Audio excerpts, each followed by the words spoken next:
Thalitsul adabi samiyah, adab yang unggul. Qad takunu da'wah qawiyah hujjah hukmi matal uslub, walakin bi'auziha syai' minal adabi raqi wa husni tasawwuf.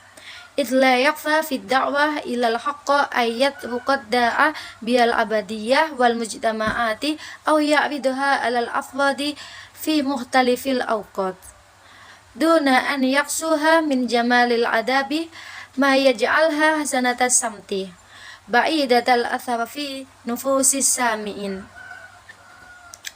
Fakam min khatibi musaqqai wa fasihi mufawwad yakhshal majalisa wa yuzahimud da'a an-nasihina fid da'wah ilal haqqa wal fadilah fala yakunu nasibuhu illa a'radun nasi an da'watihi kama yu'riduna an bida'atil musjati.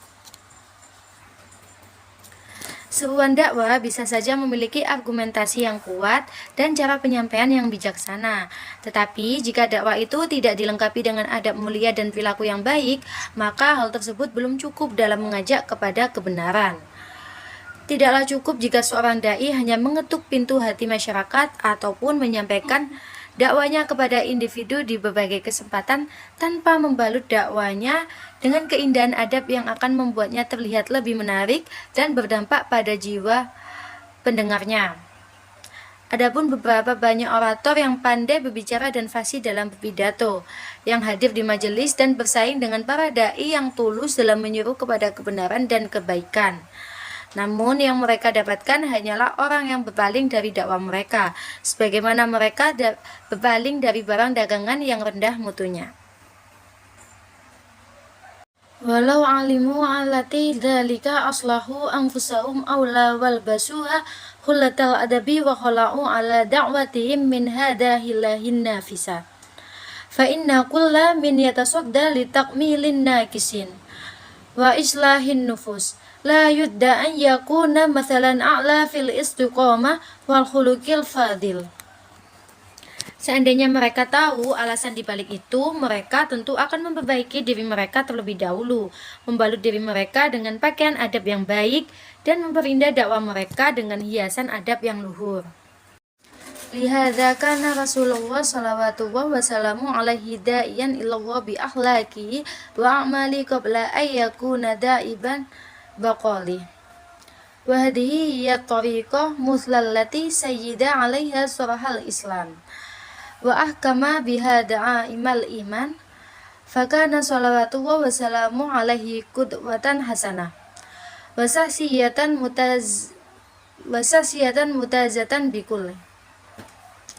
Mazayal adabil wal kamali allati takunu fid da'ati ilal khairi wal fadilah.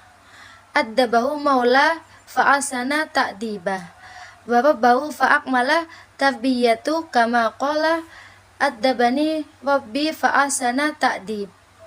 Muttafaqu alaihi wa anna alaihi biqaulihi ta'ala fa innaka la'ala khuluqi adim wa katsiran ma kana yadharu adbuhu fi aqwalihi wa fi a'malihi.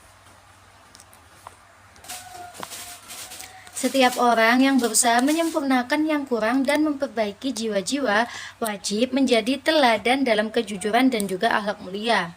Oleh karena itu, Rasulullah SAW adalah dai kepada Allah dengan akhlak dan perbuatannya sebelum menjadi dai dengan perkataannya.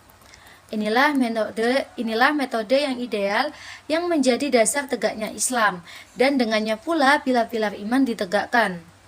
Rasulullah adalah teladan yang baik, sosok yang unggul dengan segala keutamaan dan juga kesempurnaan yang patut dimiliki oleh seorang dai kepada kebaikan dan kebajikan. Allah mendidiknya dan menyempurnakan didikannya sebagaimana Rasul bersabda, Tuhanku telah mendidikku dan menyempurnakan pendidikanku.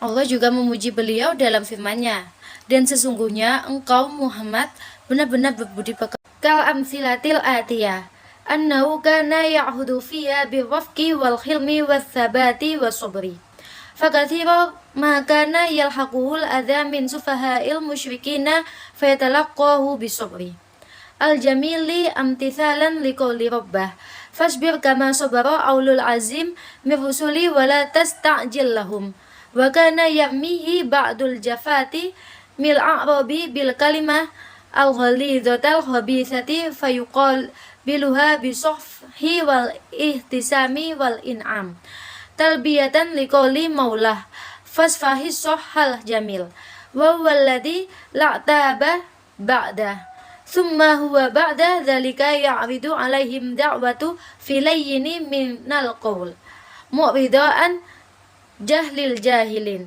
wa anatil musyairin wa kana fistarsalihi fi da'watin ilallahi ta'ala ma'atabatihi wa ihtimalihi mathalan yuhtada wa imaman yuhtada. Contoh yang menunjukkan ada beliau dalam perkataan dan perbuatannya seperti yang pertama, beliau senantiasa bertindak dengan lemah lembut, bijaksana, tenang, dan juga sabar.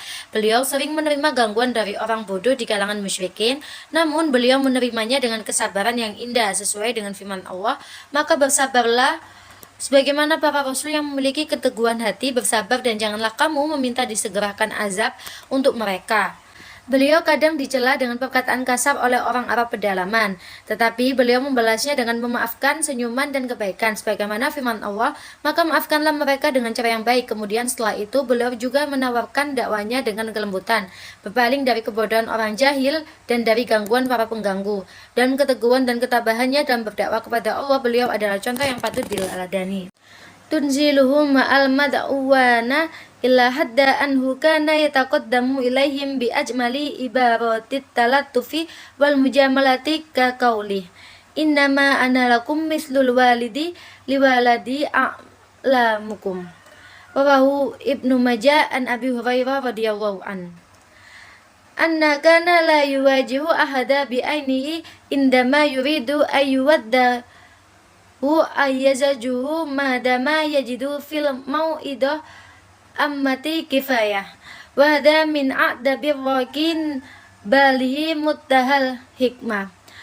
Qalat Aisyah radhiyallahu an da'a Rasulullah sallallahu alaihi wasallam syai'an farakhasa fi fatamazza annahu qaumu fabalaghu dhalika fakhatabah fahmadallahu thumma qala ma yalu aqwami yatanazzahuna an syai'i asna'u fa wallahi ila li'a'lamihim billahi wa ashaddahim lahu khasyah muttafaqu alaih ila khairi hadamil muthuli ulya fi adabihi alladhi kana min akbaril asbabi fi najahi fi da'wah. Yang kedua, beliau bersikap rendah hati kepada orang yang didakwahinya, bukan sering berbicara dengan kelembutan dan penghormatan. Seperti sabdanya, sesungguhnya aku hanyalah seperti ayah bagi anaknya, aku mengajari kalian. Hadis Ibnu Majah dari Abu Hurairah.